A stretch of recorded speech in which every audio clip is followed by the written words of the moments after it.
నీ పేరేంటి? శ్రీయాజీ భువన. అబ్బో, నీ పేరేంటి? తొట్టి గ్యాంగ్.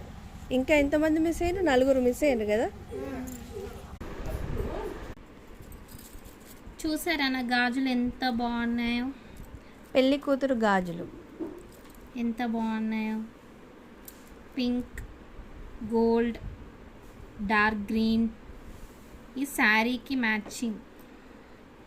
అండ్ ఇది మధ్యలో వచ్చింది, ఎంత హైలైట్ అయింది. ఇది ఎంత బాగుందో చూసారా. ఇది సెట్ అన్నమాట. ఈ బ్యాంగిల్స్ వచ్చేసి చార్మినార్లో తీసుకున్నాను. ఎంత అంటే అంత నచ్చేసాయి. ఇలాగే ఇంకొక శారీకి కూడా ఇలాంటి సెట్ తీసుకున్నాను. అలాగే మా సిస్టర్స్ అందరం కలిసి చార్మినార్లో గాజుల షాపింగ్ చేసాము. అందరూ చాలా చాలా హ్యాపీ. ఈ గాజులు వచ్చేసి